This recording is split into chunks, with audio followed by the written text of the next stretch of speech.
जय श्री राम दोस्तों, हर हर गंगे, जय माँ गंगे। दोस्तों, आज की इस वीडियो में हम आपके लिए दिखाने जा रहे हैं हरिद्वार के अंदर हर की पौड़ी का जो ब्रह्मकुंड घाट है और जो मेन घाट है उसके दूसरी साइड के घाट पर गंगा जी कैसे दिखती है। गंगा जी के दर्शन कराएंगे। तो उसी घाट पर अभी हम चल रहे हैं। आप देख सकते हैं यहाँ पे कि हर की पौड़ी की जो सामने वाला घाट है उसकी ओर हम चल रहे हैं। और यहाँ पे भी छोटी छोटी दुकानें लगी रहती है। यात्री अपने यहाँ से भी सामान खरीद सकते हैं। गंगा जल भरने के लिए बोटल्स है, कैंस है इत्यादि, उनको खरीद के और यहाँ से पवित्र माँ गंगा के जल को भर के अपने घर लाने के लिए निश्चित यहाँ से भी ले सकते हैं। तो ये आप दर्शन कर लीजिए इस वाले घाट के, जो कि जस्ट सामने है हर की पौड़ी की तरफ, हर की पौड़ी सामने। और ये देखिए यहाँ पे जगह जगह दुर्लभ दर्शन होते हैं गंगा माँ के पवित्र घाट पर। आप जहाँ चाहो वहाँ बैठ सकते हैं।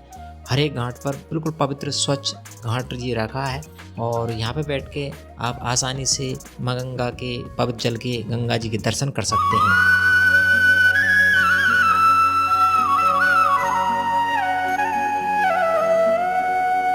मानो तो मैं गंगा माँ हूँ, ना मानो तो बहता पानी। तो हम जब दिन में इधर माँ गंगा के दर्शन करने आए तब उसके सामने वाले घाट पर आए थे। इस घाट पर भीड़ कम रहती है। अभी समय तो वैसे भी भीड़ कम है क्योंकि सर्दियों का मौसम है, तो कम यात्री आ रहे हैं इधर, कम श्रद्धालु आ रहे हैं हरिद्वार में सर्दी की वजह से। तो छोटी छोटी दुकानें भी लगी है और साथ में गंगा जी के दर्शन भी यहाँ से हमको हो रहे हैं। तो ये भी एक अद्भुत दुर्लभ दर्शन है माँ गंगा जी के, आप भी कर लीजिए।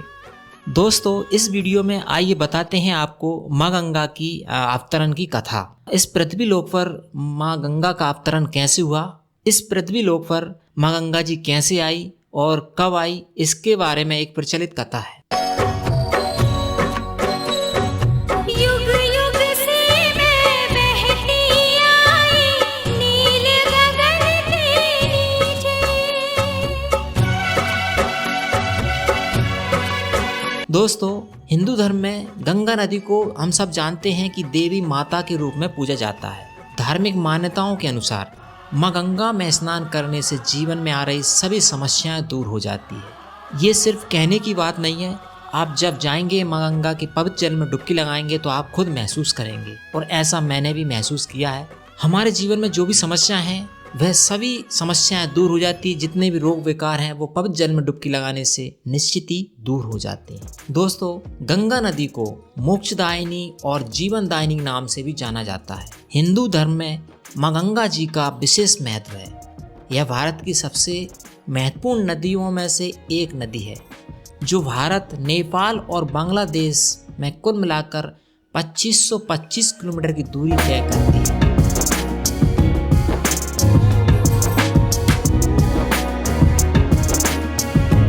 गंगा नदी को न केवल स्वच्छ और शुद्ध पानी के लिए जाना जाता है बल्कि आध्यात्मिक दृष्टिकोण से भी इसका विशेष महत्व रहता है।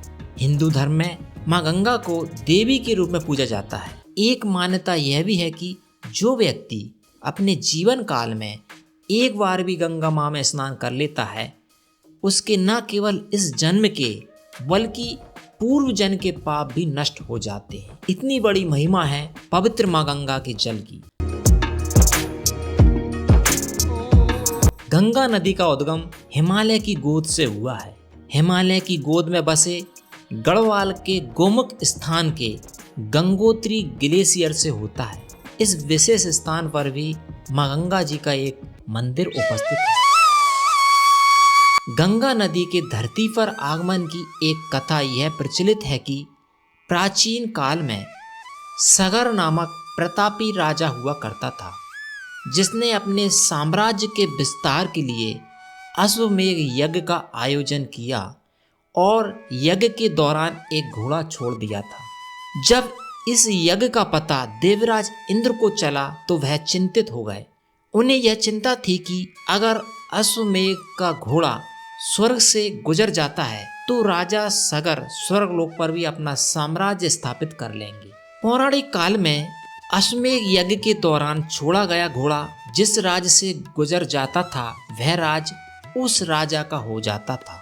इसलिए स्वर्गलोक को गंवाने के भय के कारण इंद्र ने अपना वेश बदलकर राजा सगर के घोड़े को चुपचाप चुरा लिया और कपिल मुनि के आश्रम में बांध दिया। कपिल मुनि का आश्रम पाताल लोक में था और जब राजा इंद्र ने चुपचाप घोड़े को चुराकर कपिल मुनि के आश्रम में बांधा, इस दौरान कपिल मुनि घोर ध्यान में थे।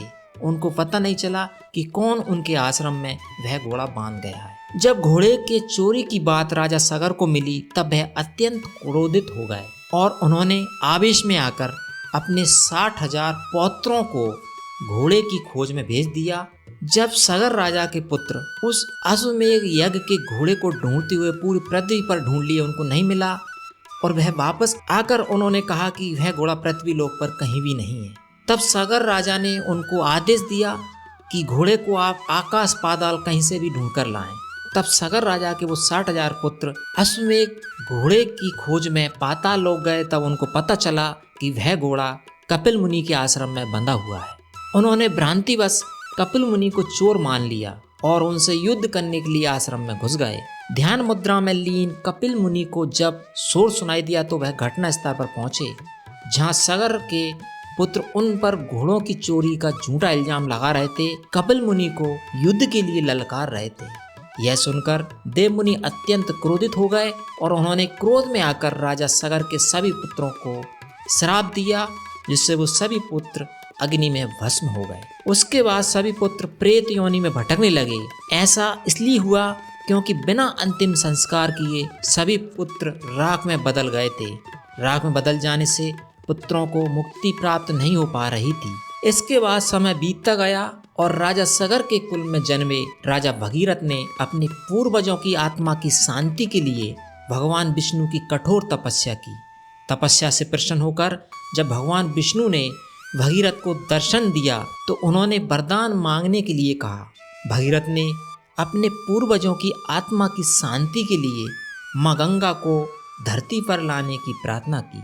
माँ गंगा मृत्यु लोक में धरती पर आने के लिए तैयार नहीं थी, लेकिन ब्रह्मा जी ने माँ गंगा को आदेश दिया कि आपको पृथ्वी लोक पर जाकर और जो प्रेत आत्माएं पृथ्वी लोक पर भटक रही हैं या जिन लोगों को मुक्ति नहीं मिली है, उन लोगों को उद्धार के लिए आपको पृथ्वी लोक पर जाना होगा। युग युग से मैं बहती आई नील गगन के नीचे।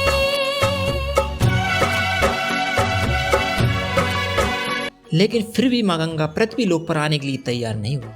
जब ब्रह्मा जी के द्वारा आदेश दिया गया माँ गंगा जी को कि आपको जाना ही होगा, तब उन्होंने क्रोधवश आकर ब्रह्मा जी से कहा और एक शर्त रखी कि वह इतनी तीव्र वेग से धरती पर उतरेगी और रास्ते में आने वाले सभी चीजों को बहाकर ले जाएगी। माँ गंगा की ये शर्त सुनकर भगवान विष्णु भी चिंता में आ गए और भगवान विष्णु भोलेनाथ से इस समस्या का हल निकालने के लिए कहने लगे। तब भगवान विष्णु ने कहा कि वह गंगा को अपनी जटाओं में समाहित कर लें और ऐसा करने से पृथ्वी का विनाश होने से रुक जाएगा। भगवान विष्णु के कहने से भगवान भोलेनाथ प्रसन्न होकर इस शुभ कार्य के लिए तैयार हो गए और इसके बाद भगवान शंकर ने माँ गंगा को अपनी जटाओं में समाहित कर लिया और इस तरीके से माँ गंगा जी स्वर्गलोक से पृथ्वी पर आई। और फिर भगवान शिव ने अपनी जटाओं से एक छोटी सी धारा हिमालय की गोद में निकाली। वहाँ से जो हमारी गंगा माँ है वो निरंतर ही प्रवाहित हो रही है और इस पृथ्वी पर इस मृत्यु लोक में सभी लोगों का उद्धार आज तक करती आ रही है। इतनी बड़ी महिमा है माँ गंगा की। तो प्रेम से बोलिए जय माँ गंगे, हर हर गंगे, हर हर महादेव।